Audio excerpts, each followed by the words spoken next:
Hi! என்னடா மல்லிகைப்பூ காட்ட காமிக்காமல் இன்றைக்கி மழையை காமிச்சிட்ருக்கேன்னு பார்க்குறீங்களா? ஆடி மாதம் ஆரம்பித்ததுலேருந்து மழையே இப்போ தாங்க பெய்யுது. ஒரு வழியாக நல்ல மழை பெஞ்சிருச்சு. இப்போ பெய்யாதா அப்போ பெய்யாதான்னு வேண்டிக்கிட்டு இருந்தோம்.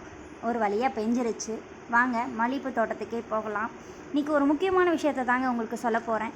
மல்லிகைப்பூ காட்டில் இந்த வேர்ப்புழு, வேர் அழுகல் இது அடிக்கடி தோட்டத்தில் ஏற்படுற ஒன்று தான்.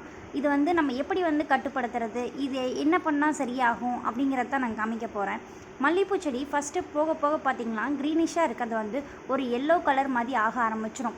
இப்போ மற்ற செடிக்கும் இந்த செடிக்கும் வித்தியாசத்தை பாருங்களேன். ஃபஸ்ட்டு இருக்கிறது ரொம்ப க்ரீனிஷாக இருந்துச்சு. இப்போ பார்த்திங்கன்னா இது எல்லோ கலரில் இருக்குது. வேர்ப்புழு வர்றது தாங்க இதுக்கு காரணம். இதுதான் இதோட ஃபஸ்ட்டு ஸ்டேஜு. இது போக போக பார்த்திங்கன்னா செடியை ஃபுல்லாக அரிக்க ஆரம்பிச்சிரும். இலை எல்லாமே காஞ்சு போக ஆரம்பிச்சிரும். இந்த மாதிரி பார்த்திங்கன்னா இதுதான் செகண்ட் ஸ்டேஜு. செடி பார்த்திங்களா அங்கங்கே ஃபுல்லாக தலையெல்லாம் கொட்டி போயிடும். ஃபுல்லாகவே பார்த்திங்கன்னா ஒன்றுமே இல்லாமல் போயிடும். செடியை கவனிக்காமல் விட்டுட்டோம் அப்படின்னா இந்த இலையும் கொட்டிடும், பூவும் வராமல் போய் ஃபுல்லாக காஞ்சு போக ஆரம்பிச்சிடும். இதுதான் கடைசி ஸ்டேஜு. இதை நம்ம இன்னுமேல் தலையும் வைக்க முடியாது. இதை எடுத்து போட்டால் வேறு நாற்று அந்த இடத்துல நம்ம நட்டு வைக்கிற மாதிரி ஆகி போயிடும். அந்த காலத்தில் ஒரு பழமொழி சொல்லுவாங்க, முள்ளுக்காடை கூட பூங்காடாக மாற்றலாம் அப்படின்னு. அப்படித்தாங்க இப்போ மாற்றிக்கிட்டு இருக்கேன். அப்படி இருக்க மாத்திர காட்டையும் இந்த மாதிரி ஒவ்வொரு செடி நம்ம அழுகிறப்ப ரொம்பவே மனசு கஷ்டமாயிரும். சரி, அதை கட்டுப்படுத்துறது எப்படிங்கிறத பார்க்கலாம். இந்த மருந்து தான் நாங்கள் யூஸ் பண்ண போகிறோம். பெசிலோமைசிஸ், சூடோமோனாஸ் இது ரெண்டும் தான் வேர்ப்புழுவுக்கும் வேர் அழுகலுக்கும் நாங்கள் யூஸ் பண்ணுற மருந்து. இதை தான் நம்ம தண்ணியில் மிக்ஸ் பண்ணி மருந்தடிக்க போகிறோம்.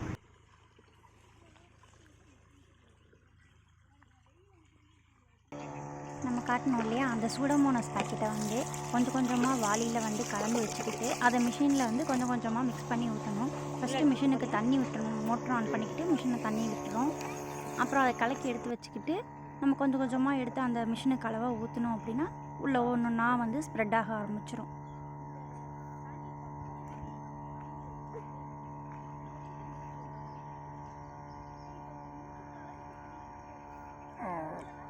அது கொஞ்சம் வெயிட்டாக இருந்துச்சு.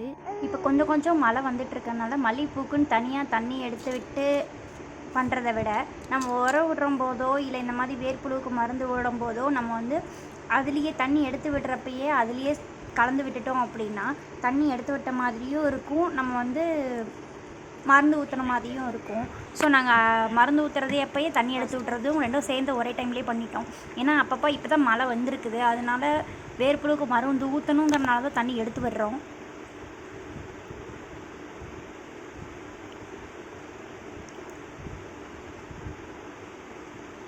சூடோமோனாஸ் பாக்கெட் போட்டாச்சு. இது பெசிலோமைசிஸ், அதையும் அதே மாதிரி நல்லா மிக்ஸ் பண்ணி அதே மாதிரி தான் வாளியில் கலக்கிட்டு நம்ம மிஷினில் ஊற்றிக்கலாம். இது இல்லாமல் வேறு என்ன போடலான்னு கேட்டிங்கன்னா வேப்பம் புண்ணாக்கு போடலாம். இந்த வேலை முடிஞ்சிருச்சு. இது முடிஞ்சதுக்கப்புறம் வீட்டுக்கு அம்மா அப்பாலாம் வரேன்னு சொல்லியிருந்தாங்க. அவங்களுக்கு தான் சமையல் ப்ரிப்பேர் பண்ண போயாச்சு. எல்லாம் ரெடி பண்ணி இன்றைக்கி மட்டன் குழம்பு, ஈரல் வறுவல்,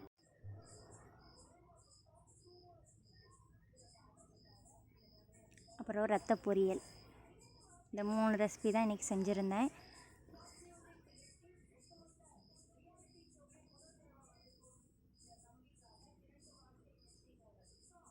எனக்கு ஃபஸ்ட்டெல்லாம் சமைக்கவே தெரியாது. இப்போ தான் கொஞ்சம் கொஞ்சமாக சமையல் கற்றுட்ருக்கேன். ஓரளவுக்கு பண்ணுற அளவுக்கு கற்றுக்கிட்டேன் இப்போ ஓரளவுக்கு.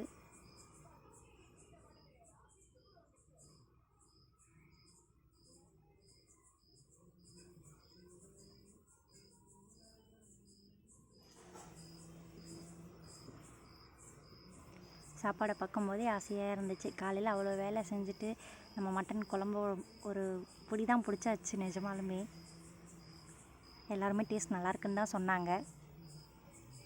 அவங்களும் அப்படியே கிளம்பிட்டாங்க. போகும்போது ஒரே சோகமாக தான் இருந்துச்சு. என்னதான் வீட்டில் இருக்கவங்க வந்திருந்தாலும் கிளம்புறப்ப மனசு வருத்தமாக தானே இருக்கும். அப்படி தான் இருந்துச்சு. அவ்வளோதாங்க, இன்றைக்கி பொழுது முடிஞ்சிருச்சு.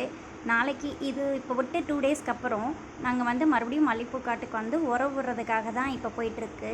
நாங்கள் இப்போ அன்றைக்கி 2 நாளைக்கு முன்னாடி பார்த்திங்கன்னா வேர்ப்புழு மருந்து ஊற்றணும். இப்போ செடிக்கு உரம் போடுறோம். இது எதுக்குன்னு பார்த்திங்கன்னா, நல்லா மல்லிகைப்பூ பார்த்திங்கன்னா அந்த பட்டு பெருசு பெருசாக இருக்கும், ஒரு நீளமாக இருக்கும். நம்ம பூ கட்டுறதுக்கும் பார்த்திங்கன்னா நல்லா ஷேப்பாக நீளமாக இருக்குது பார்த்தியா, அப்படி வரணும். அப்படி 5 நாளைக்கு ஒரு தடவை உரம் கொடுத்துருவோம்.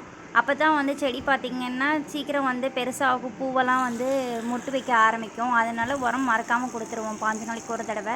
அதுவும் எப்பயும் போல் அப்படித்தான். நாங்கள் மிஷினில் கலக்கி விட்டு தண்ணி எடுத்து விடும்போது அதில் ஸ்ப்ரெட் பண்ணி விட்ருவோம்.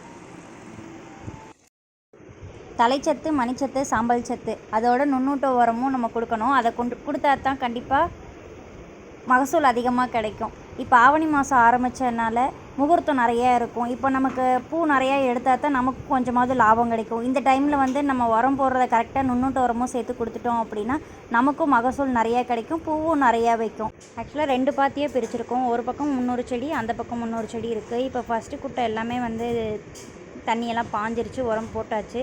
அடுத்த பக்கம் சைடுக்கு மாற்றி விடணும். இதுதான் நுண்ணூட்ட உரம். இது அவங்கவுங்க ஏரியாவில் லோக்கலில் என்ன கிடைக்குதோ அந்த நுண்ணூட்ட கரைசலை யூஸ் பண்ணிக்கலாம். மல்லிகைப்பூ செடியை பொறுத்த வரைக்கும் பராமரிப்பு ஜாஸ்தி தான். ஆனால் நல்லா பராமரிக்க ஆரம்பிச்சிட்டோம் அப்படின்னா நமக்கும் அதோட ரிசல்ட் நல்லாயிருக்கும். ஃபஸ்ட்டு நாங்கள் வச்ச 2 வருஷத்துக்குமே எதுவுமே வரல. இப்போ தான் நிறைய பூ வர ஆரம்பிச்சிருக்கு.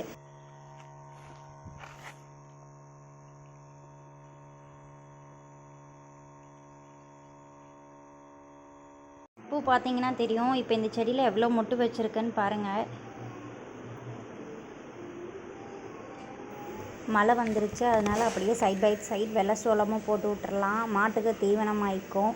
மழை அதிகமாக பெஞ்சதுன்னா நம்ம எடுத்து போட்டுக்கிறதுக்கு ஈஸியாக இருக்கும். அதனால் உழவு ஓட்டி விட்டுட்டு விதைச்சிட்டுட்டு உழவு ஓட்டி விட்டுறலாம் இன்றைக்கி அப்படின்னு பிளான் பண்ணியிருக்கோம். அதான் இன்றைக்கி அவங்க விதைச்சிட்ருக்குறாங்க. விதைக்கிறது யார் வேணாலும் விதைச்சிக்கலாம். இது இப்படி தான் விதைக்கணும் அப்படிங்கிறது இல்லை. அடம்பாக இருந்தாலும் ஒன்றும் பிரச்சனை இல்லை, தள்ளி இருந்தாலும் பிரச்சனை இல்லை. இது மாட்டுக்கு தான் நாங்கள் அறுத்து போட போகிறோம், ஒன்றும் பிரச்சனை இல்லை. இதை அப்படி பச்சையாகவும் அறுத்து போட்டுக்கலாம். இல்லைன்னா நம்ம அறுத்துட்டு காய வச்சு போர் போட்டு வச்சுக்கலாம். கொஞ்சம் கொஞ்சமாக எடுத்து போட்டுக்கலாம். நாங்கள் மொத்தமாக அறுத்து கட்டி வச்சிட்டோன்னா போர் போட்டு வச்சுருவோம். அப்பப்போ வேணுங்கிறப்ப எடுத்து யூஸ் பண்ணிப்போம் மாட்டுக்கு. நாங்கள் ஒரு நாட்டு மாடு ஒன்று வச்சுருக்கோம். அது இப்போ தான் கன்று போட்டிருக்குது, 2 மாதம் ஆகுது. அந்த மாட்டுக்கு தான் இப்போ தீவனத்துக்கு ரெடி பண்ணிகிட்ருக்கோம்.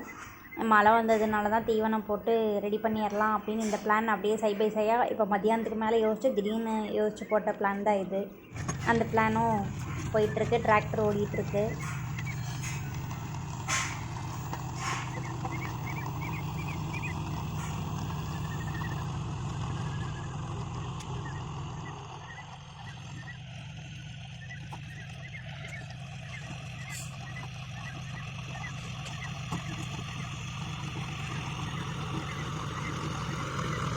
ஓகே ஃப்ரெண்ட்ஸ், இந்த வீடியோ உங்களுக்கு பிடிச்சிருந்தா சப்ஸ்கிரைப் பண்ணுங்கள், ப்ளீஸ் கமெண்ட் பண்ணுங்கள்.